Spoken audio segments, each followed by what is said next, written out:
네, 2023년 4월 11일 화요일 장마감 방송 시작하도록 하겠습니다. 자, 오늘 에코프로 실적 발표가 있었습니다만 예상치를 하회하는 실적 발표에도 불확실성이 소멸됐다라는 사유인지 개인 매수가 끊임없이 지속되고 있습니다. 개인들의 어떤 고가 매수세가 지속적으로 주문이 시장가로 일어나면서 어, 공매도를 지속적으로 진행하고 있는 기관 외국인들의 물량을 모두 다 잡아먹어 버렸어요. 그래서 오늘도 에코프로가 6.5% 추가 상승, 추가적으로 더 상승을 보일 환경에 또 놓여 있습니다. 뭐 어떻게든 꼭지를 만들어지는 건 역사적인 일들이었고요. 역사상 없던 그런 모습들이 나타나고 있는데 또 역사에 없는 일이 또 발생할 수도 있는 거지만 또 역사를 또 무시할 수 없기 때문에 지금부터 구간에서는 뭐 2차 전지 관련 주들은 당연히 가장 조심을 많이 해야 되는 쪽이라고 생각을 합니다. 어쨌든 이게 약간 개인 계좌를 가지고 하는 뭐 작전판이인 것 같기도 하고요. 나중에 지나고 보면 알겠죠. 어쨌든 개인들이 계속 고가에 매수를 하면서 어쨌든 밑에서 산 사람들을 제외하고는 계속 평단가가 높게 유지가 되고 있어요. 어쨌든 위에 거래 대금이 엄청나게 크기 때문에 지금도 오늘도 거래 대금 자체가 에코프로의 거래 대금이 2조 5천억 정도가 됩니다. 에코프로 BM의 거래 대금이 1조 4천억 정도가 돼요. 삼성전자를 다 웃도는 그런 거래 대금이고요. 삼성전자보다 한 2배 반 정도가 더 나왔어요. 에코프로에 대해서만. 거래 대금, 이렇게 거래 대금은 거래가 계속 일어나고 있는 거니까 분명히 많은 사람들이 어, 고가에다가 평단가를 지금 높이고 있는 그런 과정이거든요. 그래서 평단가를 높여주고 계속 매도세는 외국인과 기관들이 가져가고 있다.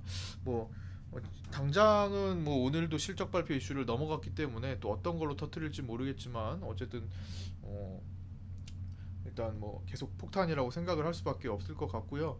음, 그 뭐 외국계 헤지 펀드들이 공매도를 계속 늘리다가 뭐 청산됐다라는 소식은 계속 들려옵니다. 예. 뭐 그런데 그럴 만해요. 지금 밑에서부터 숏 포지션을 늘렸다가 다시 커버했다가 숏 늘렸다 커버했다가 반복했으면은 사실 남아나질 않거든요. 비중이 좀 커지면. 그래서 어, 어쨌든 뭐 그런 과정을 통해서 오히려 숏 포지션 힘이 더 약해지는, 공매도의 힘이 더 약해지는 그런 모습도 나타나는 것 같아요. 그래서 힘이 더 써지는 거죠. 어쨌든 뭐 워낙 지금 이슈가 되고 있는 거니까 뭐 안 다룰 수는 없는 거고, 어쨌든 뭐 2차 전지 관련주들 부속적으로 따라오는 것들 뭐 단타도 해보고 수익도 내고 했는데 어쨌든 지금부터는 극도로 조심을 해야 된다라고 생각을 합니다. 어, 외국인들이 선물 장중에 1조 원 이상 매수로 넘어갔었어요. 근데 지금 4,700억으로 줄이면서 끝났죠.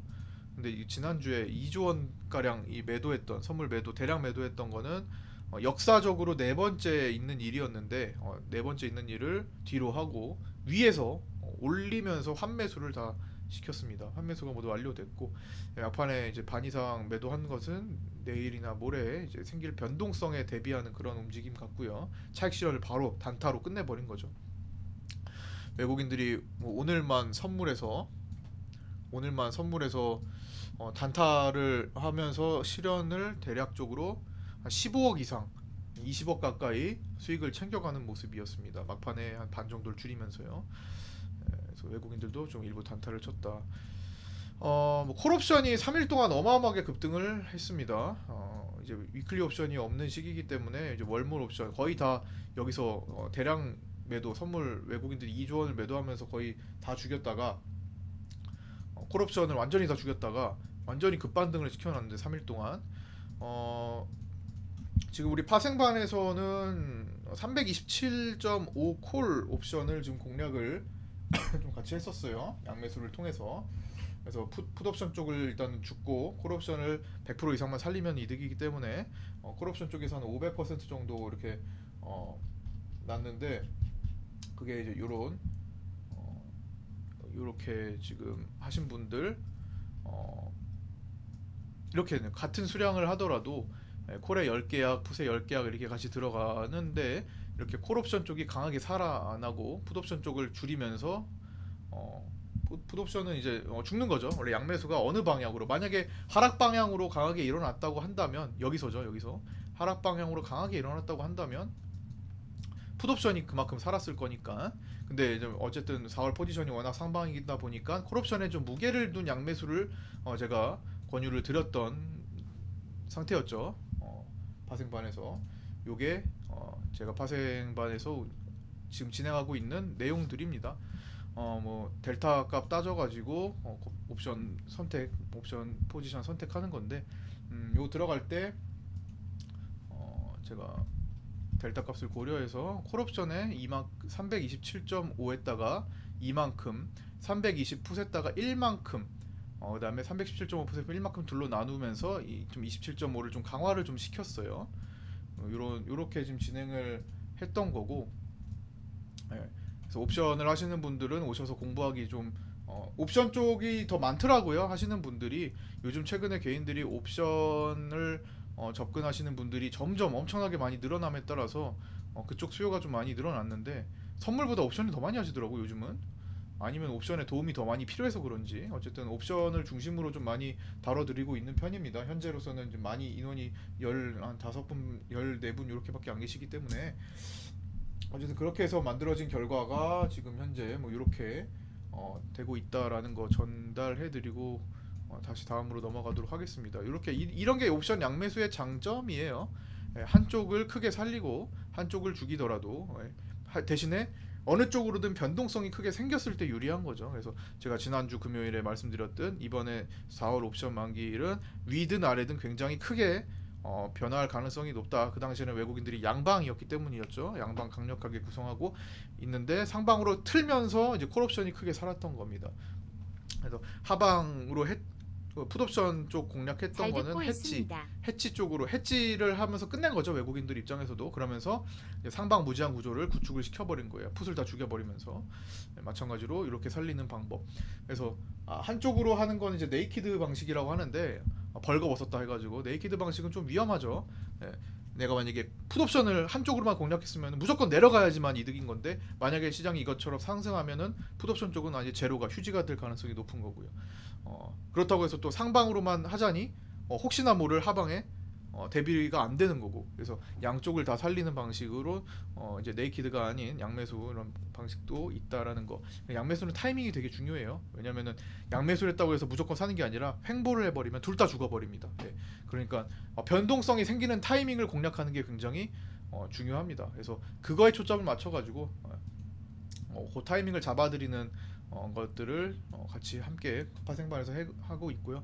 주식반은 주식반 나름대로 오늘도 15% 이상 상승한 종목, 그냥 고가 돌파했는데 작년 6월 이후로 최고가 돌파한 종목이 있는데 그것도 그냥 홀딩으로 넘어가고 좀 더 높은 가격에서 좀 매도를 하고자 합니다. 이런 것들도 있고, 오늘 어제 이제 상신 EDP 마무리 짓고 또 오늘 그 돈을 또 쓴 종목도 있고요. 이제 다른 섹터 준비해야죠. 다른 섹터, 돈이 이동할 섹터들 포착해가지고 그쪽으로 충분히 직장인분들 천천히 진입해서 먹을 수 있는 또 뭐 그런 쪽으로 하나씩 접근을 해나가는 게 바람직해 보입니다. 자, 그리고 또 이어서 말씀을 드리자면 세 번째도 했고 네 번째, 이제 그렇게 해서 토탈 이제 포지션이 어떻게 되나, 4월 옵션 만기 포지션. 어쨌든 외국인 상방, 개인 하방 우위로 마감했습니다. 외국인들이 원래 양방 구조였지만 이 3일 동안 끌어올리면서 상방 무제한 코스를 만들었고요. 계속 올리면 좋은 코스를 만들었는데, 개인들은 반대로 이제 하방 무제한으로 가다가 약간 이제 금융투자와 함께 변화가 좀 생겼습니다. 개인들이 하방 우위로 마감했습니다. 그러니까 이제 슬슬 어느 정도 움직임에 대한 제한도 생각을 좀 해봐야 된다는 거예요. 원래 이제 옵션 만기 날의 포지션이 옵션 만기 마감 때까지 끝까지 가져가는 게 아니라 하루 전, 이틀 전, 3일 전에 포지션을 마감하고 청산하고 돌리는 경우가 많습니다. 그런 경우도 많아요. 근데 오늘 같은 경우는 금융투자가 오전까지만 해도 상방 구조를 구축을 하고 있다가 콜옵션을 오늘 69억을 매도했죠. 지금 현재 집계로, 현재 기준으로는 69억을 매도 청산하면서 상방 포지션을 싹 다 정리해버렸어요. 그리고 하방을 구축했습니다. 이제는 금융투자는 조정을 보고 있습니다. 내일은 조금 진정되리라 보고 있는 게 금융투자고요. 아니야, 외국인들은 선물을 뭐 오늘 좀 줄이긴 했지만 그래도 금융투자보다는 조금 더 상방을 준비를 하는 그런 모습, 이렇게 지금 갈려 있다고 보시면 될 것 같습니다. 변동성이 생길 만한 이슈들은 오늘보다는 내일 집중이 되어 있습니다. 이제 수요일, 내일 밤에, 내일 우리장 마치고 밤에 9시 반에 이제 미국 CPI 발표, 되게 중요하죠. 지금 금리 인상 확률이 많이 줄어들었다가 다시 또 살아나고 있는 그런 시점 속에서 CPI 발표의 결과는 굉장히 중요합니다. 미국도 이제 추가 상승을 보일 것이냐 아니면 본격 조정 구간으로 진입하느냐의 기로에 놓여져 있다고 볼 수 있고요. 뭐 아직까지는 개인들이 숏 포지션에 조금 많이 물려 있는 상태입니다. 나스닥 선물 기준으로 봤을 때 현재 기준으로는 한 85% 정도 개인들이 숏 포지션을 청산을 하지 못하고 보유 상태로 물려 있는 거라고 볼 수 있겠고요. 모두가 물려 있지는 않겠지만 어쨌든 개인들이 청산하지 않는 미결제약정 비중이 80에서 90% 사이를 계속 유지하고 있으니까 상승 가능성이 조금 더 높아 보이긴 하나, CPI 발표 결과 그리고 FOMC 의사록 공개까지 나옵니다. 그 결과에 또 어떻게 뒤집어질지 또 모르는 상황입니다. 그래서 변동성을 확인을 하고 그날 우리는 아침부터 목요일 옵션 만기 날을 겪게 되죠. 그래서 CPI 확인하고 옵션 만기니까 옵션 만기 날에도 마지막 청산하는 과정에 집중을 또 해야 될 것 같습니다. 개인들이 또 어디로 아침부터 집중하는지 뭐 이런 것들. 장중에 장중 방송과 그다음에 정혜원 카톡방, 그다음에 정혜원 카톡방에는 일단 공개 카톡방보다 2배 이상 더 많이 제가 뭔가를 타이핑하고 말씀드리는 뭐 내용을 전달해 드린다고 보시면 되고요. 뭐 주식반에는 뭐 종목에 대한 매수 끝까지, 매수한 매도까지 끝까지 접근 같이 해드리는 거니까 청산까지 뭐 하여튼 공개방이랑 당연히 구분이 돼야겠죠. 그렇게 진행하고 있다라는 거 다시 한번 전달해드리고 오늘 이 정도에서 마칠까 합니다. 네, 중요한 내용은 다 전달해드린 것 같고요. 시장은 뭐 이렇게 돌파 안착을 하는 모습을 보이면 지금 보시면 선물이 기존에 1월 27일에 만든 이 고가를 돌파했는데 안착까지는 아직은 몰라요. 안착이 되려면 상승하고 충분히 이 위에서 이단에서 조금 머무르는 시간을 좀 가져줘야 됩니다. 그렇게 되면 다음 라인인 340포인트대에서 시간을 더 끌면 350포인트대까지도 충분히 열러 갈 수 있다고 봅니다. 뭐 골디락스가 오느냐까지는 아직은 모르겠어요. 골디락스는 되게 편안한 상태에서 차분히 오랜 기간 동안 올라가는 시장을 뜻하는데 지금 그렇게 차분하지는 않아요. 되게 불안한 상승을 보이고 있습니다.